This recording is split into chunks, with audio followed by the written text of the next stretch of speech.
Dan tentunya jelajah Lydia ke Bandar Kuching Sarawak belum berakhir lagi dan saya dapat tahu dia telah sempat bertemu dengan seorang pengusaha kain songket di sana. Ayo kita bersama Lydia dalam Estetika. Dengan peredaran fashion raya masa kini, kaum Adam pun tak nak ketinggalan untuk melarang pada pakaian. Dan antara yang diutamakan kaum Adam tentulah samping yang diikat di pinggang dan kain songket pula menjadi pilihan. Malah seperti Kelantan dan Terengganu, bumi Kenyalang ini juga kaya dengan seni tenunan songketnya tersendiri. Inilah peluang saya bukan sahaja untuk kenali tenunan songket Sarawak, tapi juga gaya samping songket. Sebagai antara segelintir pengusaha songket Sarawak tradisional, Cik Tini juga aktif meningkatkan kesedaran seni pembuatan songket menerusi konvensyen dan bengkel di Seratan Nusantara. Hai Lydia. Selamat datang ke Seri Gedong Songket. Masuklah. Ya.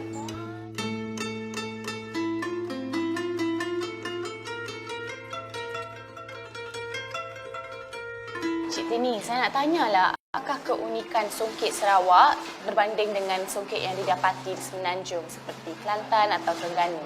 Songket Sarawak banyak keunikan dia. Selain daripada depan belakang yang dapat digunakan, kerana dia mempunyai satu benang yang kita panggil benang tapuk ataupun benang sembunyi. Jadi dia akan mengemaskan di bahagian belakang kain.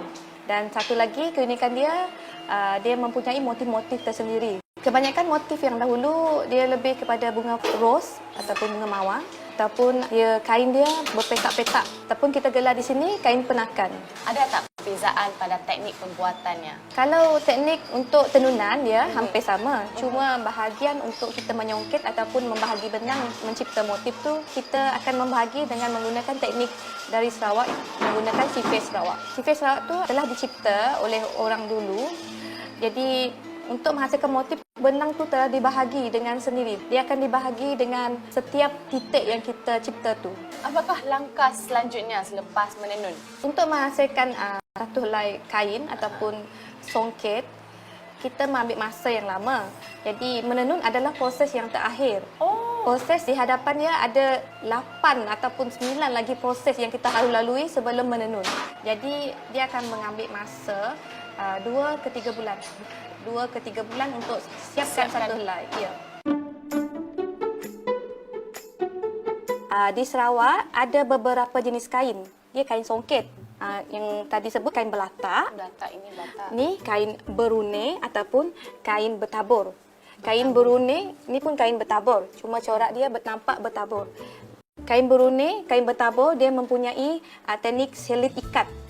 Teknik selit ikat tu bila di dalam belakang kita akan memasukkan benang dan mematikan benang. Kemudian ini adalah keunikan juga di Sarawak, kain berturus. Kain berturus dia punya motif berdiri dan kain penakan adalah kain yang tanah kainnya berpetak ataupun berjalur. Jadi apakah motif songket yang popular untuk menjadikan samping? Okey, kalau di Sarawak kita kebanyakannya bunga ros. Kalau selain daripada bunga ros? Bunga ros sekarang ni kita kebanyakannya bunga melor. Ni bunga melor. Bunga melor ni ada pecah 1, 2, 3, 4. Oh, ya. Okey. Bunga ros. Oh, okey. And then ini kita sebut tapak Sulaiman. Tapak Sulaiman. Tapak Sulaiman. Jadi Cik Tini, bagaimana orang Sarawak memakai samping? Okey, kalau dulu orang Sarawak kebanyakannya memakai samping sampai hampir pada selutut. Cara pemakaian samping menunjukkan atau melambangkan status seseorang kan? Betul tak? Ya, kalau di tempat lain dia orang memanggil tu status. Tapi kalau di Sarawak kedudukan. Dia yang muda, yang tuanya majoriti akan memakaikan cara yang sama. Cuma sekarang ni dimodernkan dengan pelbagai cara. Terima kasih Cik Tini. Siapa sangka kain yang diikat hanya pada pinggang pemakai bukan sahaja dihasilkan melalui proses yang begitu teliti dan rumit, tetapi juga kaya dengan nilai seninya tersendiri. Wah, saya rasa Lydia macam sedang belajar matematik dan geometri. Ya, mana dia kena buat kiraan dan lukisan. Lepas tu tangan dan jejari siap berjoget dengan benang. Sebab tu Fadli, nilai kain songket ni memang sangat tinggi kerana penghasilannya yang rumit dan mengambil masa berbulan. Lebih rumit corak yang dipilih, lebih lamalah ia hendak disiapkan. Tapi tentunya ia merupakan antara satu seni budaya yang tidak lapuk di zaman. Walau apapun gaya baju Melayu masa kini, songket samping tetap menjadi pilihan. Tak kira untuk beraya, bernikah atau menghadiri acara rasmi.